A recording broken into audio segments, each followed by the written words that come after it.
Bonjour. C'est beau, non? C'est spectaculaire. On est au-dessus de Dijon. Bienvenue à Dijon, en Côte d'Or. L'un des joyaux de la Bourgogne, évidemment. Alors à Dijon, l'histoire est partout, et en particulier ici.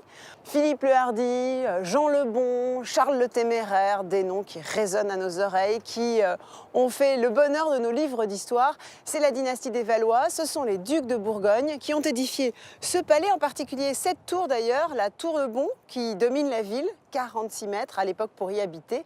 Il faut savoir qu'entre le XIVe et le XVe siècle, eh bien, la cour des ducs de Bourgogne régnait sur l'Europe entière. C'était la cour la plus sophistiquée, la plus brillante.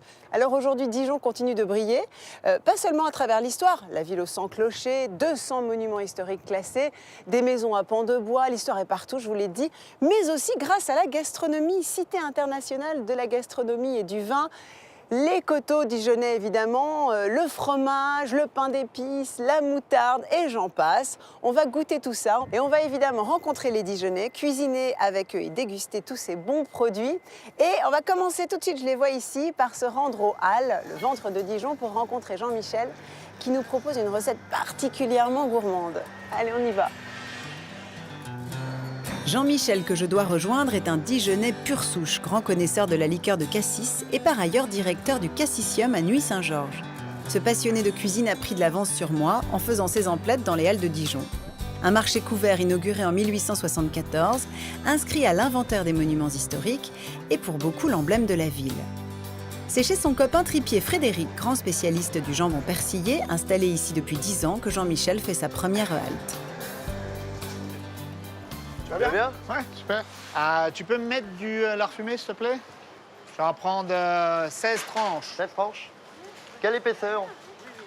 C'est par personne, hein. Tu me mets 1 cm, 1 cm 5. Tiens, comme ça te va? Ouais, c'est bien. C'est parfait. Hop.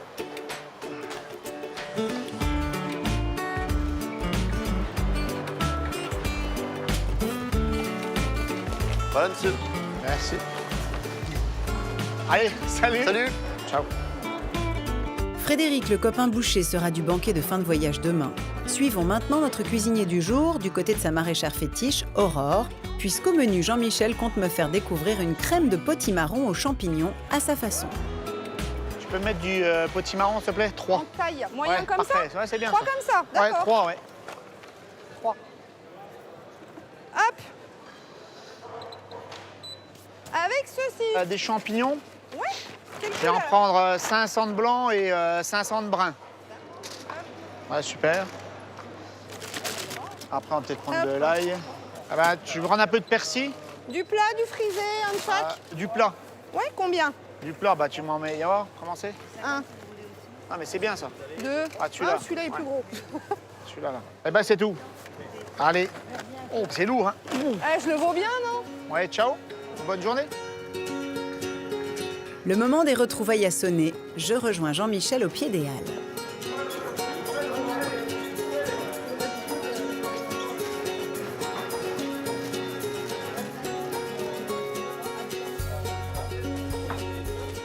Salut Jean-Michel. Ça y est, t'as fait tes emplettes? Bah, tu vois, on a tout ce qu'il faut. Bon, bah, je te suis, tu vas par où alors? Eh bien, on va par Là ici, on va à la maison. Je te suis. On va commencer la recette. Direction son antre et je pressens que cette recette va tenir ses promesses. Pardon. Oh, quelle belle cuisine. Ah oui. Magnifique, on est bien installé là. On sent que tu aimes cuisiner. J'adore ça. Bah, j'ai posé des potimarrons. Oh, ils sont beaux. Alors dis-moi, c'est une recette qui a germé dans ton esprit? C'est une recette que tu tiens d'une grand-mère, d'un livre? Il y a un mélange des deux. La crème de potimarron, ça fait classique, des ouais. années que ma mère le fait. Ouais. Et le lard avec le potimarron, j'avais vu ça dans un resto, ça fait quelques années. Puis je l'ai fait un peu à ma sauce, avec Ça la marche crème de bien. cassis. Avec la fameuse crème Laquée, de cassis, typiquement voilà. dijonnaise. Emblème de la Bourgogne, la liqueur de crème de cassis a été créée à Dijon en 1841. Et la formule pour capturer les saveurs du fruit n'a pas changé depuis cette date. Le cassis macère plusieurs mois dans de l'alcool de betterave. Les baies sont ensuite séparées de l'alcool pour être pressées. Le jus de cassis obtenu est alors assemblé avec l'alcool de betterave. Cette infusion est mise à décanter, filtrée et mélangée à du sucre. Cela donne la fameuse liqueur de crème de cassis, un savoir-faire de liquoriste réputé dans le monde entier. Et Jean-Michel s'attache à mettre en valeur l'or noir de Bourgogne au sein du Cassissium, un musée entièrement consacré à la petite baie. Chez lui, il n'hésite pas à la distiller sous toutes ses formes et dans toutes ses recettes, pour leur donner un esprit bien dijonnais. Alors, je suis ton commis. Tu me dis. Ah, très bien, on va commencer par les potimarrons, on va les laver. Ouais. Hein, Parce qu'on utilise la peau? Ah oui, la peau, ça va donner la couleur. Ouais, je comprends. Beaucoup plus de couleur. D'accord. C'est vrai qu'on oublie qu'on peut utiliser la peau, qu'elle est comestible. Voilà. On enlève les côtés Les qui sont extrémités. pas... Ouais. Voilà, ça c'est bien. Hop. D'accord. Ensuite, je vais prendre un peu de beurre. Ouais. Voilà. Je vais faire suer mes oignons, mes échalotes. Ok. Hein, tout simplement. On va mettre un oignon, je pense que c'est suffisant. Un oignon et puis, allez. 2 échalotes. Ouais, 3 2-3 échalotes. Comment veux-tu que je te les coupe? Émincées, ciselées, hachées. Allez, on va les ciseler. Ciselées. Quant au potimarron, il est d'abord coupé en 2 pour être vidé, avant d'être de nouveau tranché pour en faciliter la cuisson. Donc là, on va faire ça tranquillement. Il faut bien que ça cuise une bonne heure. Bon, là, on peut mettre un petit morceau de beurre aussi. Ouais. Tu vas pas mollo sur le beurre. Ah bah non. Faut ce qu'il faut. Voilà. On va mettre un petit peu d'eau, Ouais. léger. On met l'eau vraiment pour pas que ça colle. Oui, pour en pas fait. que ça brûle, Voilà. d'accord. Et est-ce que je couvre? Ah, on va couvrir, oui, parce que ça ira plus vite. Bon, Jean-Michel, qu'est-ce qu'on fait pendant que ça cuit? Bah, on va Dis-moi. préparer la duxelle de champignons. D'accord. Donc duxelle de champignons, j'ai déjà fait une petite réduction échalote et crément de Bourgogne. Reparti sur l'échalote. Voilà. Tiens. Allez. Crémant de Bourgogne, ça s'annonce pas mal, ça. Ah bah oui, on est en Bourgogne, hein, voilà. On va- Est-ce que ça te suffit ou tu en veux davantage? Oh, oui, 2, c'est bien. L'avantage de cette recette, c'est que finalement, ce sont des ingrédients qui ne sont pas très onéreux, hein, qui ne sont pas très Ah chers. non, non, non, le potimarron à 2 euros le ouais, kilo, bien c'est pas très cher. Hein. Ouais, puis pour certains, dans leur jardin d'ailleurs. Hein. C'est ça. Quand même assez facile de faire pousser les courges. Alors, ben, on va peut-être mettre un petit morceau de beurre encore. Ah, ça manquait. C'est léger, c'est léger. Alors dis-moi, Bon. donc là, on fait fondre. Là, on fait fondre. Alors maintenant, champignons, Alors, on attaque les champignons. qu'est-ce que je te passe? 3-4 de chaque. 3, 4 de chaque. Ils sont beaux, hein? Ouais, très. Ils sont en pleine forme. Ah oui. Voilà, c'est bien comme ça. Allez, un pour la route et c'est parti. On va les laver. Ah, tu les laves? Ouais, mais rapide, faut pas trop les tremper dans l'eau. Bah oui. Parce que le champignon, Est-ce que après, tu es ça sûr gonfle. qu'on a besoin de les laver? Tu veux Ah, pas on qu'on peut les gratter. Moi, je pense qu'on peut même juste les nettoyer avec un torchon Eh ben, humide. Ça me paraît Eh ben, suffisant. c'est tu vendu. sais. Je coupe un petit peu le... Un peu de crottin de cheval n'a jamais fait de mal à personne. C'est vrai, d'accord. Leur fertilisant. Frottons les champignons ensemble. Frottons, frottons. On va les émincer.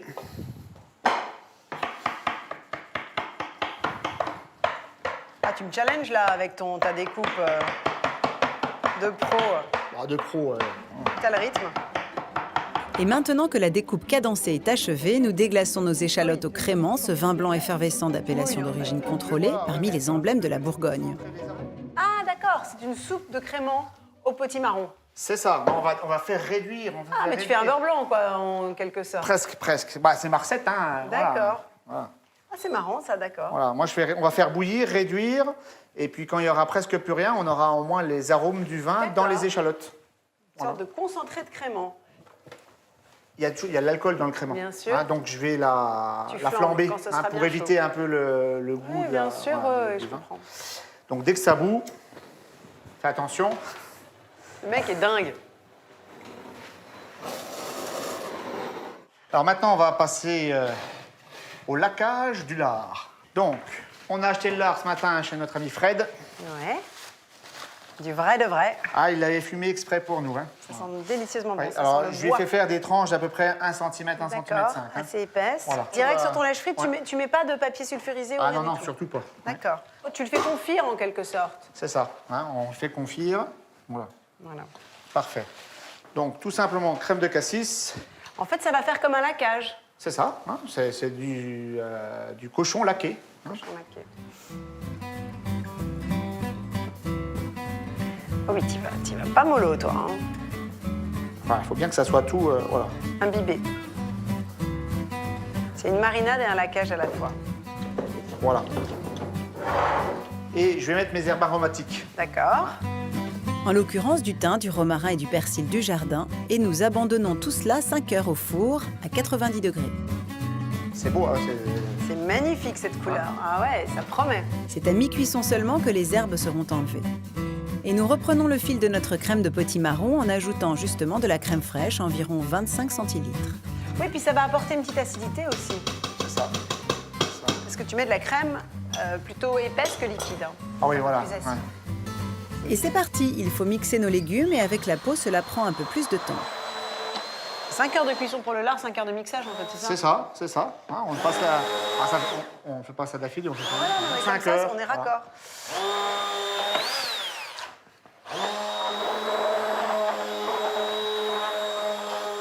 Ah, ça va mieux. Ça va un peu mieux. C'est bien potimarron, hein. Oui, parce qu'on sent bien la texture un peu de châtaigne. C'est ça. Absolument. C'est dense, c'est bon. On a un goût très savoureux. Maintenant, on met nos champignons dans ta réduction de crémant, c'est ça? Voilà, réduction de L'idée crémant échalote. Jean-Michel, je fais une petite pause. Tu me dis si tu as besoin de moi, je suis disponible. Et je vais noter tout ça dans mon petit carnet parce qu'il y a quand même pas mal d'étapes. C'est noté, je baisse un peu. Pour réaliser une crème de potimarron aux champignons et au lard laqué, comme Jean-Michel, pour environ 8 personnes, il faut mettre la main sur 2 potimarrons, bio bien sûr, 4 échalotes, 2 oignons, 2 gousses d'ail, 1 kg de champignons de Paris, une bouteille de crémant de Bourgogne, 8 tranches de lard bien épaisses, 30 centilitres de crème de Super Cassis, 150 g de beurre, 10 centilitres d'huile d'olive, 2 cuillerées à soupe de crème fraîche épaisse, quelques noisettes et noix torréfiées, des branches de romarin, de thym et de persil. Tu me dis duxelles, mais là, on n'est pas dans une duxelle. Non, on va dire que c'est une préparation maison. Hein. C'est-à-dire que tu vas les hacher maintenant? Voilà, j'ai D'accord. passé un petit coup de, Ah, pour pas de te mixeur. compliquer la vie, tu préfères hacher après cuisson. Voilà. D'accord, je comprends. Why not? Bon, c'est de la cuisine maison. Hein. Bah, t'as raison, je fais pareil à la maison. Chacun son tour. Vas-y.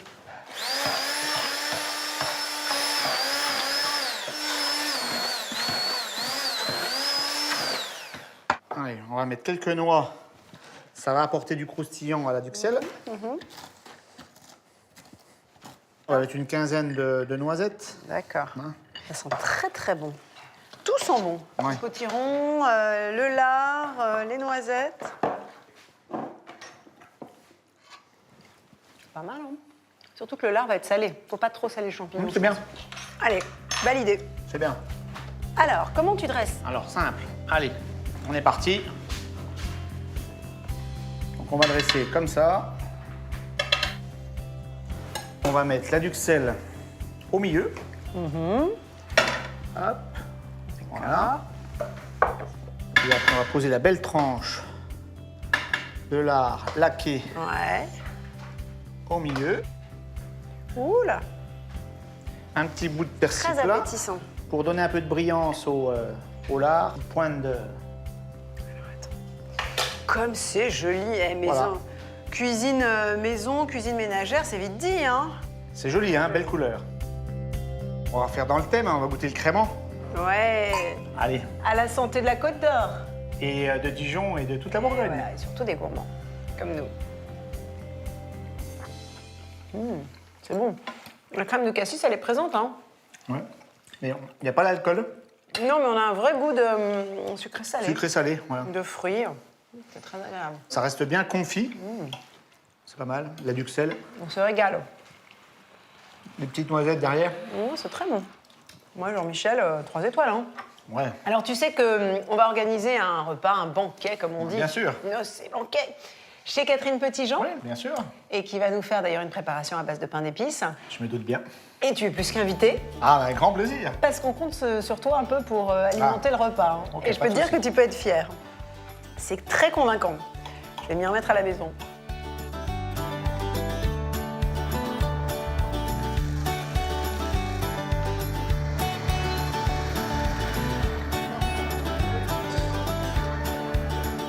Pour continuer à composer le menu de notre banquet dijonnais, allons maintenant chercher le pain, l'occasion peut-être de trouver l'inspiration pour une recette supplémentaire.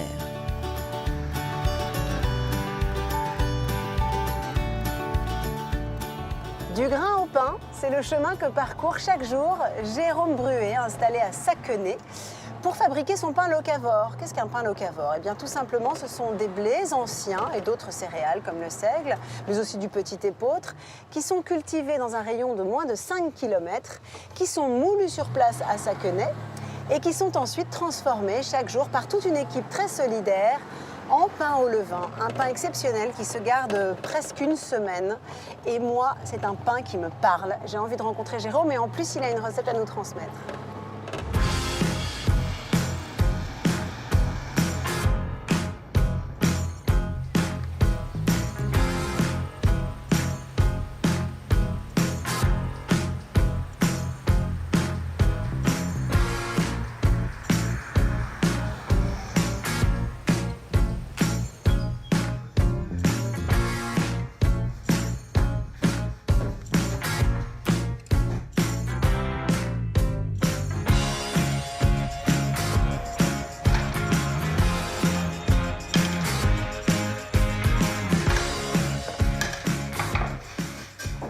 Donc aujourd'hui, on a à peu près 15 variétés de pains, des pains qui sont spécifiques à eux-mêmes.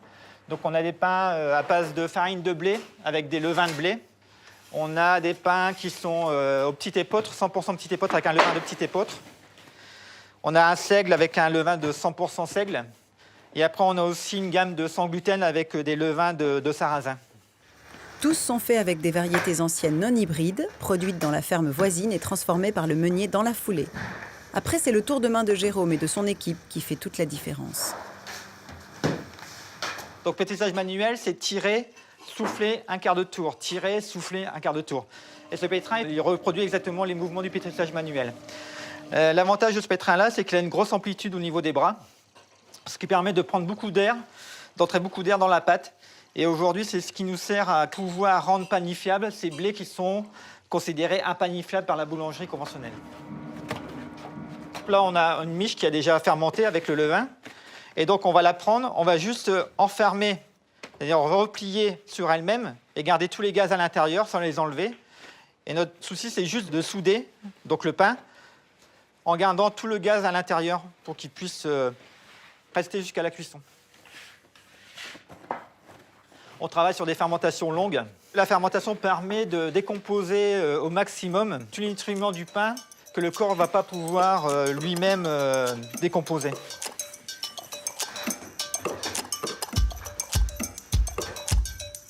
Ici, pas de boutique, mais le Fournil ouvre ses portes 2 fois par semaine pour recevoir une clientèle d'habitués conquise par ses pains hors normes. Mais pour nous, aujourd'hui, c'est un jour de privilège, puisque Jérôme nous prépare une commande un peu spéciale, pour réaliser une entrée que nous inscrirons à notre menu demain. Donc voici la pâte que nous avons fait ce matin. Et donc elle a fermenté. Maintenant, il arrive l'heure où est-ce qu'il faut la diviser et la mettre en forme. C'est une pâte avec du grand épeautre et du sarrasin. Et donc on va faire des petits pains qui vont nous servir à préparer la recette.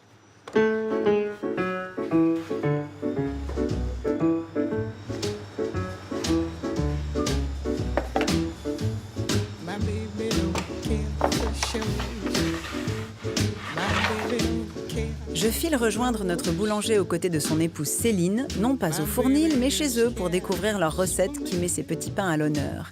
Et ainsi partager tous les trois leur fabuleuse histoire de famille, celle de la pâtisserie familiale Michelin pour une potée revisitée à tendance végétarienne.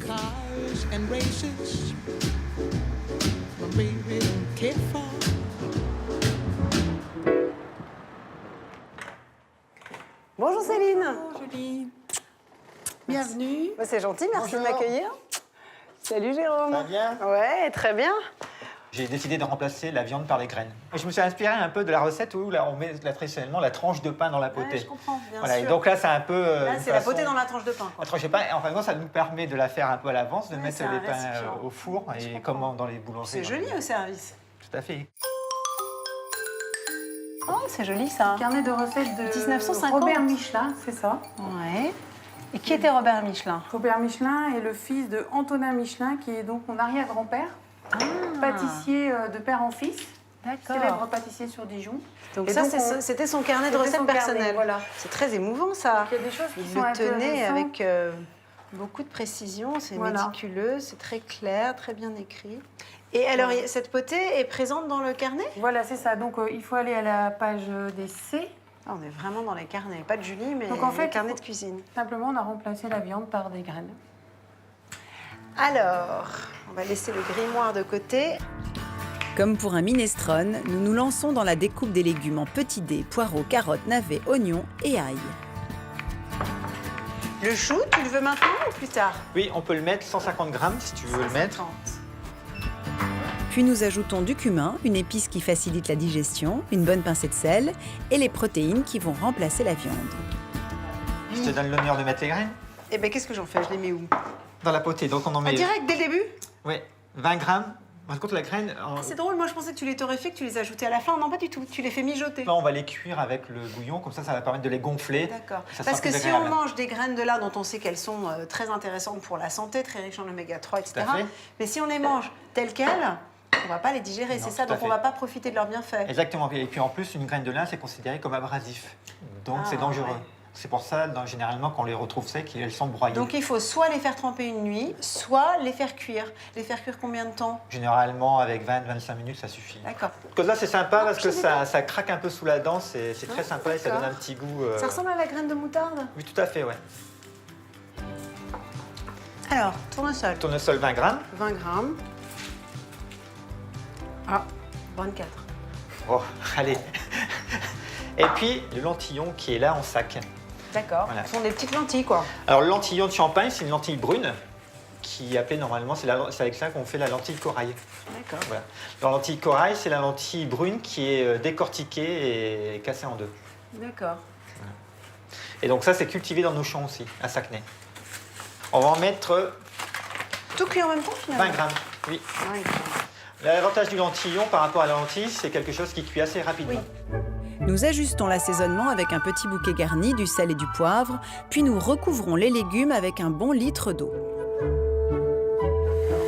Donc on met l'eau, le couvercle et hop, on met à chauffer. C'est pas compliqué jusque-là. Jusque-là, c'est très simple.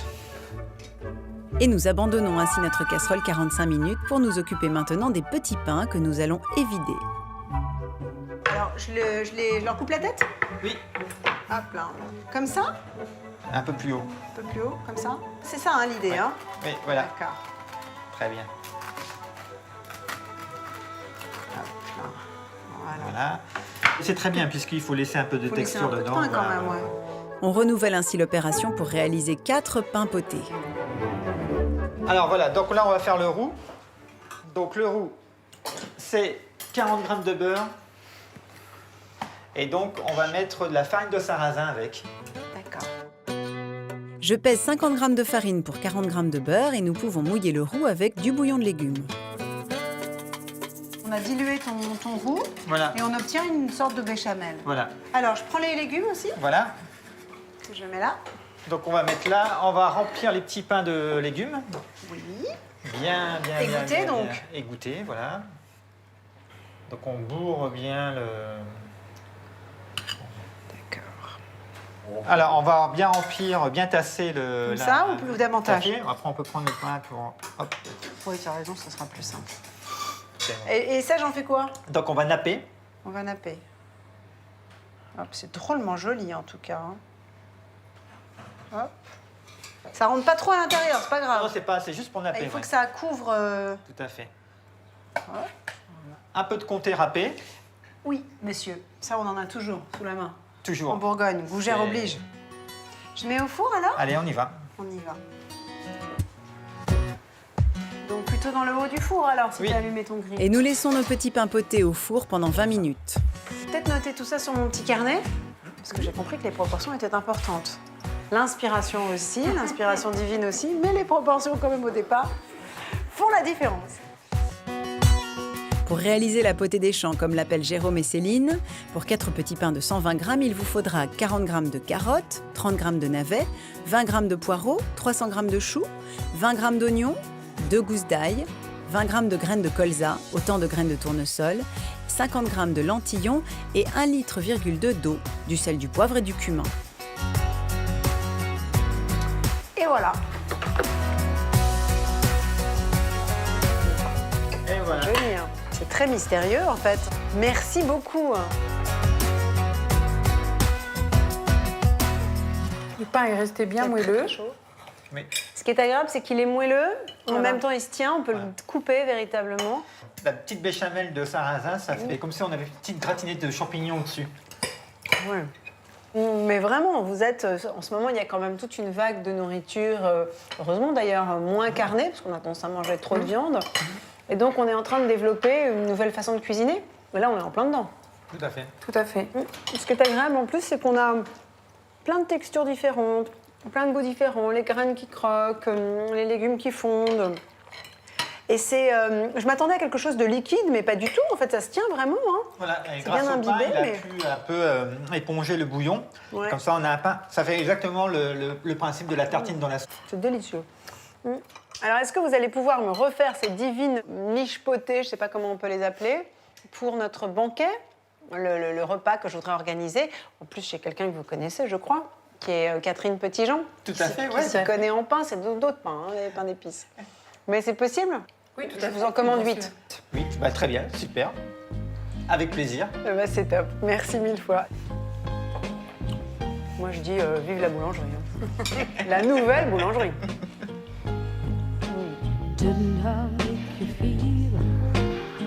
C'est ainsi que s'achève ma première journée en terre dijonnaise, remplie de nouvelles rencontres, rassasiée par une savoureuse cuisine bourguignonne, pleine de ressources. Didn't I give you everything that a woman possibly can?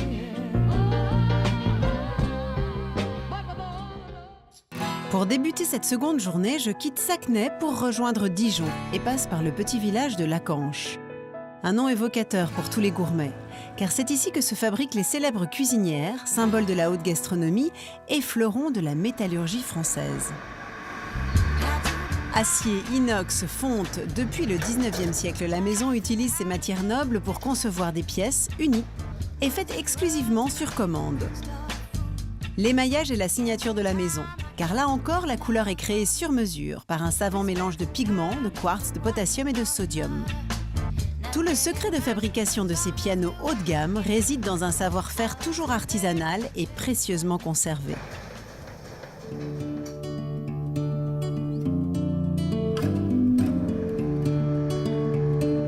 J'arrive enfin à Dijon, ville de vin et de gastronomie, pour poursuivre mes aventures gourmandes.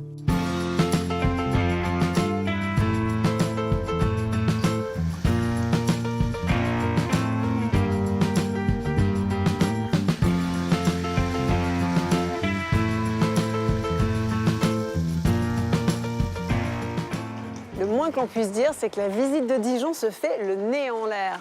Les maisons sont toutes exceptionnelles, très caractéristiques de la région. Les toits en tuiles vernissées, typiques de Bourgogne, des façades néo-gothiques en pierre sculptée, des bas-reliefs. Les fameuses maisons à pans de bois, avec encorbellement la plupart du temps. C'est une balade dans l'histoire. Et puis, il faut savoir aussi que Dijon, c'est le kilomètre zéro de la route des vins. La première route des vins établie en France par le Conseil général de Côte d'Or pour valoriser les vins de Bourgogne en 1936. L'occasion de profiter des congés payés. Une route que l'on peut encore évidemment parcourir, visiter pour savourer ces grands crus et visiter les climats. Une autre spécificité de Bourgogne, les climats, ce sont les domaines, des parcelles bien délimitées qui chacune possèdent des particularités liées à leur terroir et qui sont protégées par l'UNESCO, patrimoine mondial de l'UNESCO, rien que ça. Les climats sont les 1247 parcelles, toutes situées sur les pentes de la Côte de Nuit et de la Côte de Beaune et qui s'étirent sur près de 60 km de Dijon au Marange. Ces parcelles comportent des micro-différences. Géologie, sol, pente, exposition, conditions météorologiques, cépages, entre autres, qui, combinés au savoir-faire des vignerons, contribuent à la renommée des vins de Bourgogne depuis le Haut Moyen-Âge.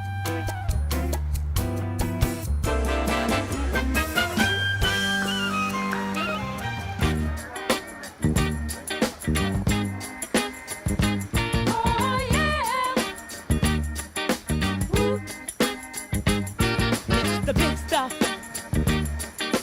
Who do you think you are, Mr. Autre passage obligé obligé d'une visite de Dijon qui se respecte, la fabrique de pain d'épices Mulot et Petitjean. On va rencontrer Catherine Petitjean qui va nous raconter un peu comment on fait le pain d'épices de Dijon et ses spécificités, mais aussi qui va nous transmettre une recette familiale. Ça tombe bien parce qu'il paraît qu'à Dijon, on cuisine le pain d'épices.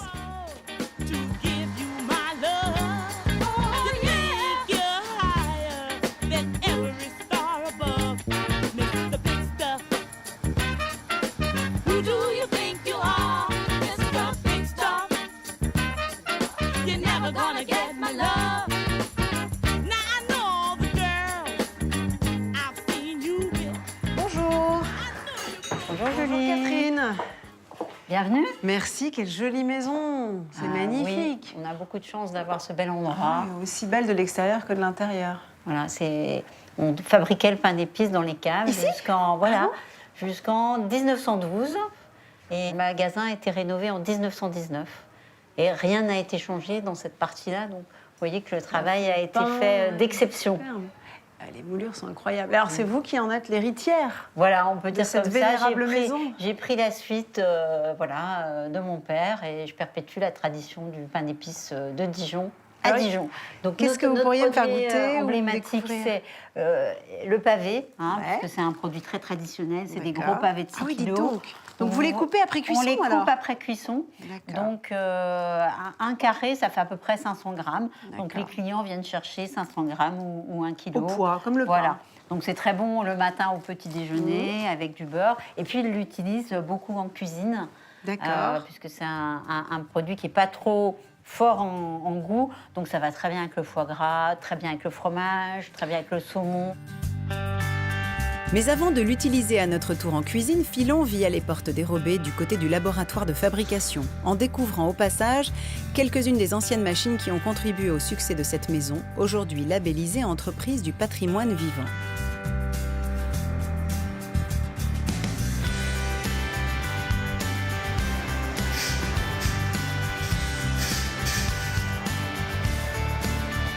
Découvrons maintenant le tour de main de ce pavé de 6 kg de pain d'épices. On en fabrique pas loin de 40 tonnes par an, manuellement.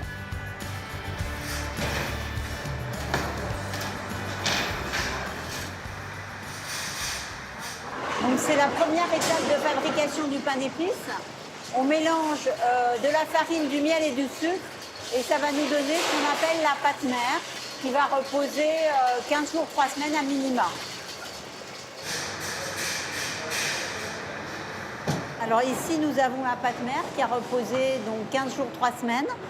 Elle va être découpée, pesée pour fabriquer la pâte braquée qui va être utilisée en cuisson. C'est le process très traditionnel de fabrication du pain d'épices.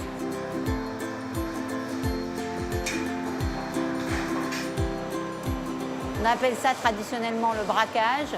On va ajouter à la pâte mère les substances levantes, les épices, les jaunes d'œufs. Si on fait un pain d'épices aux fruits confits, les fruits confits, les amandes, je crois que j'ai rien oublié. Après ces phases de repos et de pétrissage, le fameux pavé, enfin constitué, peut partir en cuisson.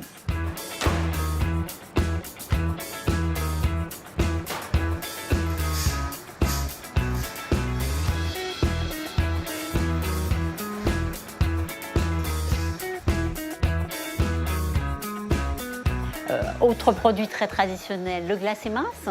Alors, je vais vous glacé montrer mince. le glacé mince. Donc ça, c'est fait comme un boudoir, un peu. C'est un petit peu un boudoir. Donc en général, les enfants l'aiment bien parce qu'ils mettent ça sous leurs dents et... C'est la même pâte.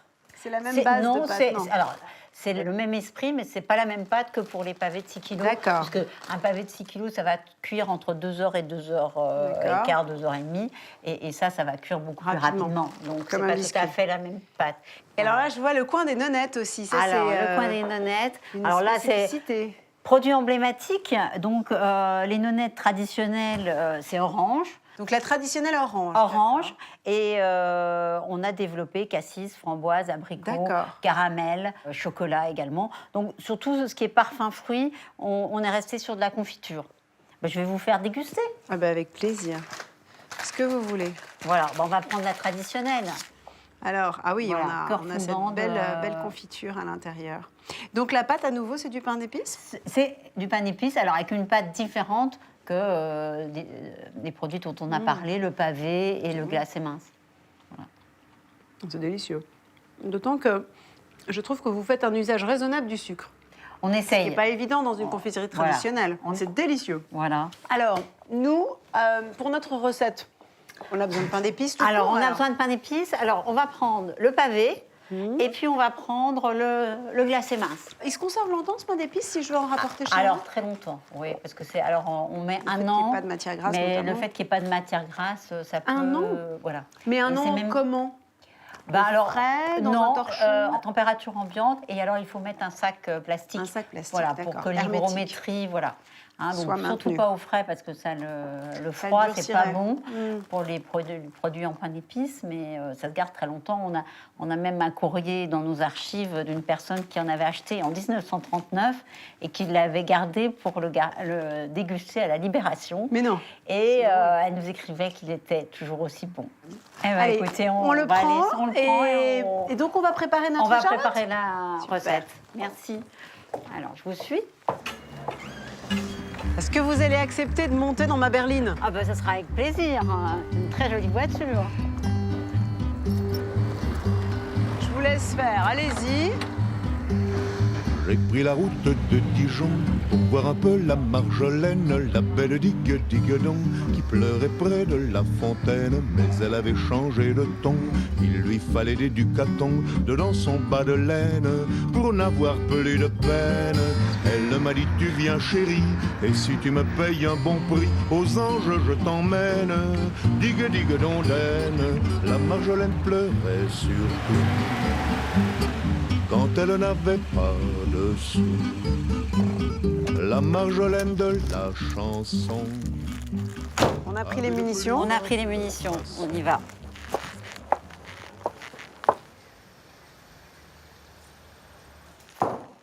Ça travaille déjà, bonjour. Ah, t'es déjà en cuisine. Bonjour. Alors vous êtes la fille de Catherine? Oui, Chloé. Eh bien moi aussi, Julie. Alors c'est joli cet endroit, dites-moi, vous avez un joli jardin en plus. En pleine ville, c'est rare quand même. Oui, c'est un bel endroit. Alors cette Charlotte d'ailleurs, elle est à quoi? J'ai déjà une partie de la réponse. Hein. C'est ça, au poivre. Quoi? Chocolat et pain Ouais. d'épices. Oh, ça doit être un mélange pas trop mauvais ça. Ça se marie bien. Alors cette Donc, recette, ouais. vous la tenez de qui? Alors, c'est une recette de ma grand-mère sur la partie mousse et on l'a adaptée voilà, pour faire une recette de Charlotte au chocolat. À base de pain poire. d'épices? Et pain d'épices, bien sûr. Chloé va couper les poires, on va les Ouais. faire revenir à la poêle. D'accord. Et puis, on va mettre le chocolat au bain-marie. Ouais, très Et bien. puis, Pour faire la mousse. Pour faire la mousse. Donc, Alors je m'en occupe.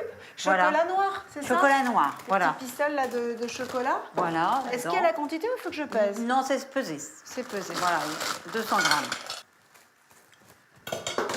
Alors les filles, qu'est-ce que je peux faire pour vous aider? Les œufs peut-être? Alors, les œufs, voilà. Il faut que je les clarifie, séparés blanc et jaune? Séparés blanc et jaune, donc les jaunes. blancs ici. Ouais. Alors le glacé mince, il va nous servir à quoi? Il va nous servir à habiller la charlotte en fait. D'accord, sur les côtés. Sur les Ce ne sera côtés. pas le pain d'épices. Mais le pain d'épices, vous le mettez où alors? Alors le pain d'épices, on le met en fermeture Ah. de l'appareil. D'accord. Ça sent bon. Le pain d'épices.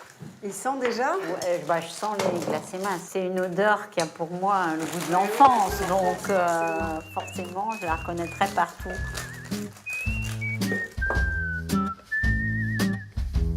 Alors que le chocolat fond doucement au bain-marie, je blanchis 4 œufs avec 50 g de sucre.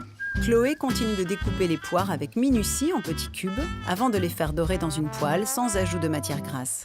Nous pouvons récupérer notre pavé de pain d'épices. Comment que ça se coupe?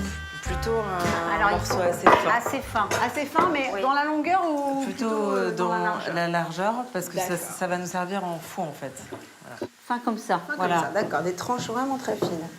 Ok. Donc il vaut mieux effectivement avoir un pain d'épices un peu ferme. Hein. Oui, parce que c'est ce qui va permettre moelleux. Tenir la de charlotte. tenir la charlotte. Bon, ça se régale. Voilà, parfait. Je pense que ça va c'est suffire. très bien. Parfait. On va les garder et puis on va peut-être battre nos œufs maintenant. Allez.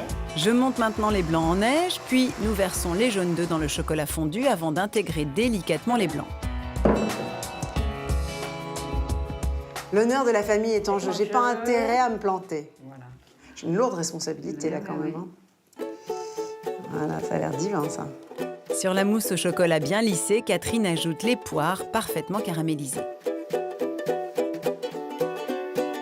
Est-ce que je rajoute la mousse ou pas? Non, on n'utilise Non, pas. non, on va laisser ça comme ça. D'accord. Et alors, puis, notre pain on va d'épices mettre le maintenant pain d'épices comme ça. Donc, on va essayer de le mettre à la bonne dimension.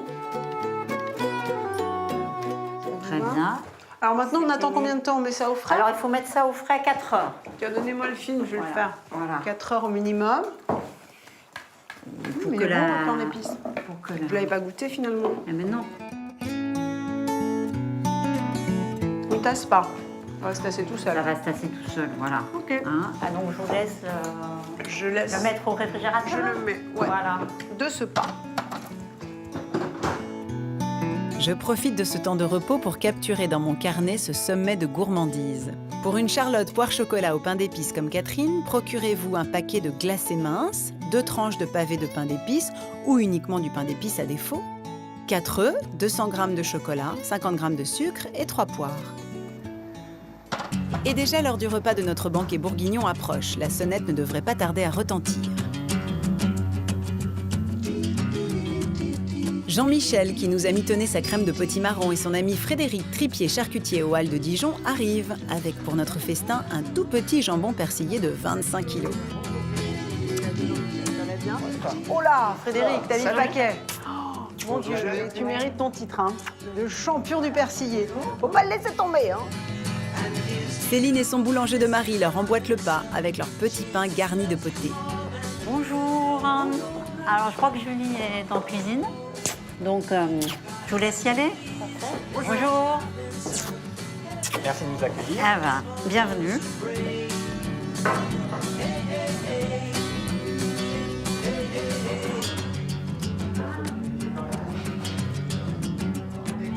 Oh là, priorité. Ça pèse un peu, ça, non, quand même? Un petit peu. Un petit peu? 25 kilos. 25 kilos sans 25 blague. kilos. C'est un petit cochon, quoi. C'est un Voilà. métier d'homme. Hein. Un petit cochon concentré. Waouh. Mais je peux te poser une question? Pourquoi tu fais si gros? C'est parce que tu veux faire tes muscles en même temps? C'est ça? Alors, T'as pas le temps d'aller à la salle? Voilà, ça doit être ça un petit peu. C'est ça. Non, mais plus les gros, plus les beaux. Parce que là, on met vraiment des gros morceaux de jambon. Ah, Et d'accord. voilà. C'est magnifique. Donc c'est comme ça que tu le sers au hall. Voilà. Mais ça dure combien de semaines, ça? Ça dure 1 heure. Voilà. 1 heure? 1 heure. Pour vendre ça? Lorsque j'arrive au hall, j'en coupe déjà 2, voire 3. Et en général, sur les coups de 10 heures, ah oui, oui. Vous êtes tous des malades du persillé, c'est ça, ici? Ah oui, oui. Ouais, on est d'accord. Ah, c'est Oh magnifique. là là, superbe. Ça C'est fait une tranche envie, chacun, hein. Fred? Oui, Voilà. c'est ça. Ah, c'est somptueux. Alors là, je te comprends, c'est vrai que c'est quand même plus beau, une grande tranche comme ça. Allez, je prends vos assiettes. Chloé. Merci. C'est pas plus lourd qu'un sac de farine. Attention. Passez dessous le persillé. Voilà, on nous prend à 2, nous. Hein. Ah oui. C'est bon? Et notre charcutier n'a pas fini de nous surprendre puisqu'il arrive maintenant les bras chargés de pâté en croûte. Waouh. Mais dis-moi, ça bosse quand même, hein, dans la charcuterie. Ça bosse fort, le Fred. Incroyable, c'est toi qui as fait tout ça aussi?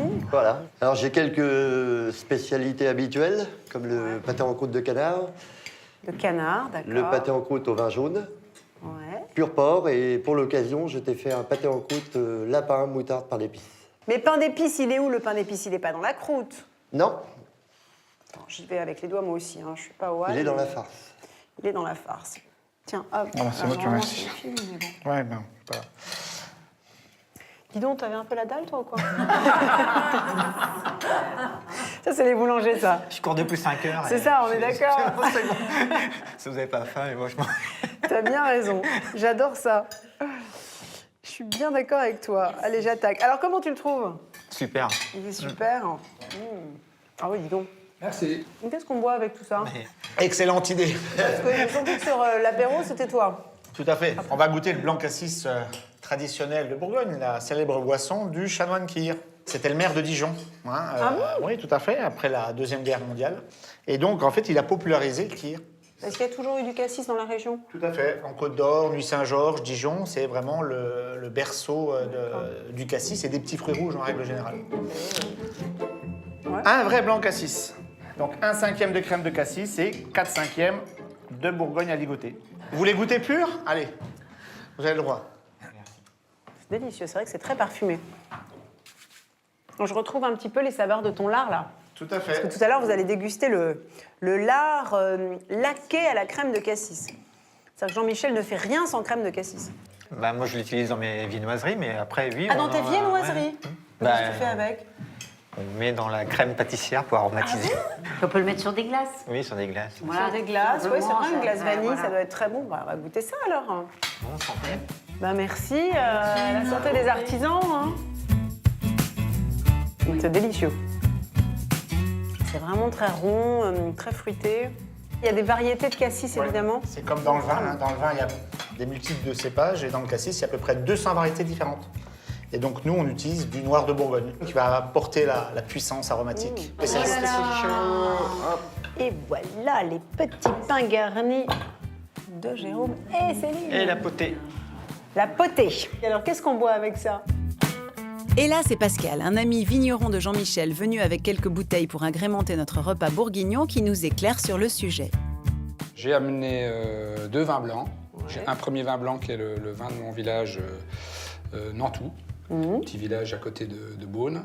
On fait plusieurs vinifications, on fait des parcelles différentes. D'accord, oui, donc en fait, c'est pas d'un seul tenant tes vignes. Non, en Bourgogne, on C'est très est éclaté. relativement morcelé, d'où cette multitude d'appellations. Et en Bourgogne, 2 cépages principaux, chardonnay à ligoter. En blanc, c'est les 2 seuls D'accord. cépages. Donc, qu'est-ce que vous pensez de ce plat? Très bon. Très bon, délicieux. C'est super bon. Félicitations. Mais alors, je vais te faire une confidence, c'est encore meilleur que la dernière fois. Pourquoi? Bah, la Parce que potée, il c'est- faut qu'elle soit reposée. Ah, c'est ça. Elle la cuit ce Mais- matin, elle la reposée, elle la réchauffée. D'accord. Donc, il vaut mieux faire la potée la veille. Voilà. En plus, les graines, elles se gonflent. Voilà, et c'est- D'accord. Ah ouais, c'est délicieux là. C'est le bon équilibre entre le moelleux imbibé, le croustillant de l'extérieur. C'est délicieux. Non, mais c'est Ouais, vrai j'ai que pour vu dans moi les qui travaille sablés. beaucoup de charcuterie et de viande, toi, ça me change et j'apprécie. Ouais, c'est bon. C'est sympa, ouais. Arrive maintenant le plat de Jean-Michel, la crème de potimarron avec sa duxelle de champignons et le lard laqué à la crème de cassis.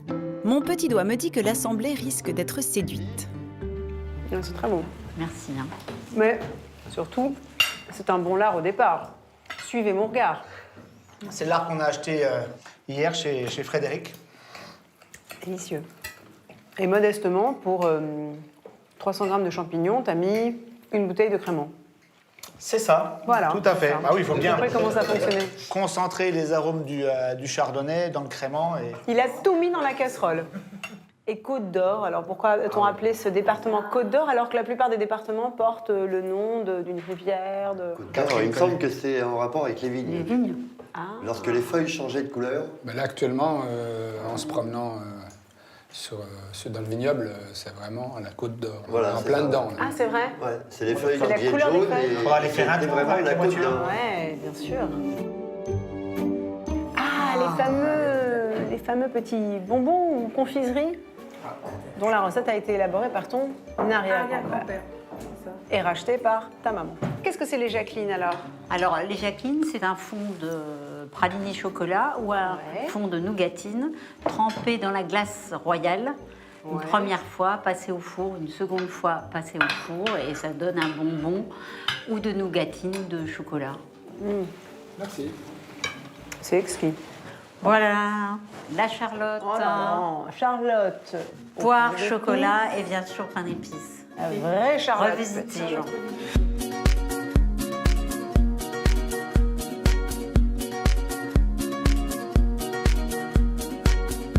C'est délicieux tout ça. Mais c'est horrible de vivre en Côte d'Or parce qu'il y a quand même énormément de très très très bonnes choses. Ah oui. C'est irrésistible. C'est pas simple, la vie. C'est pas simple votre vie, hein. Ben, j'espère qu'on vous a donné envie de nous emboîter le pas et de découvrir cette région au lieu de la gastronomie, s'il en est. Tout est bon ici. Et en plus, tout le monde est sympa. Venez goûter les vins, venez goûter les pains d'épices, venez cuisiner aussi avec les Bourguignons. Vous allez voir, ils sont très très accueillants. Et puis repartez avec des produits comme je vais le faire. Et surtout, j'espère que ça vous a donné envie de nous suivre, de continuer de nous suivre pour nos carnets, pour découvrir de nouveaux terroirs et susciter des vocations, des transmissions. À plus!